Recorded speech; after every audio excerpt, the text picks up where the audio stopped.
ሰላም እንዴት ናችሁ? ሰሞኑን ፍልስጤምና እስራኤል እያደረጉት ባለው ጦርነት የኛዎቹ ሲያሽቃብጡ እየተመለከተን ነው። ሙስሊሞቹ ማለት ነው። ከፍልስጤም ጎን ነን፣ ፍልስጤም ቪቫ ፍልስጤም እያሉና ማለታቸው ችግር አልነበረውም። ነገር ግን ክርስቲያኖችን ለማሸማቀቅ ደግሞ ለምን እስራኤልን ደገፋችሁ የሚል ተቃውሞ እያነሱ ነው።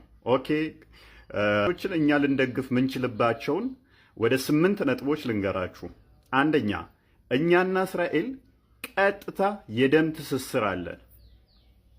በአንደኛ ነገሥት ምዕራፍ 10 ላይ ንግሥት ሳባ ወይም ማክዳ ከጠቢቡ ሰለሞን ቀዳማዊ ምኒልክን ወልዳለች ብለን እናምናለን። ቀዳማዊ ምኒልክ ደግሞ በኢትዮጵያ ላይ ትልቅ ስራ የሰራ ነው። ታቦተ ጽዮንንም እንዲመጣ ምክንያት የሆኑ ናቸው። እኛ ታቦተ ጽዮንን የምናከብር ስለዚህ የንግሥት ሳባ የሚኒሊክ የልጅ ልጆች ነን።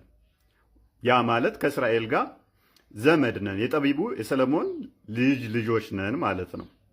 ከዚህ በላይ ግን ደግሞ ሌላ ልስጣችሁ። ዘውልቅ ምዕራፍ 12 ቁጥር 1 ላይ እስራኤልን ከግብፅ ባርነት ከፈርዖን እስራት ነፃ ያወጣቸው ቀይ ባህርን ሰንጥቆ ያሻገራቸው ነቢየ ሙሴ ሚስቱ ኢትዮጵያዊ ነች። ዘውልቅ 12 ቁጥር 1 ላይ እንደሚናገረው ማለት ነው።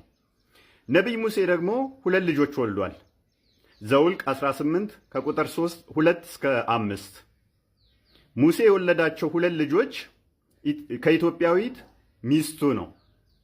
ይህ ማለት እስራኤሎች የሙሴ የልጅ ልጅ ከሆኑ በእናታቸው በኩል ኢትዮጵያውያን ናቸው እስራኤሎች ማለት ነው።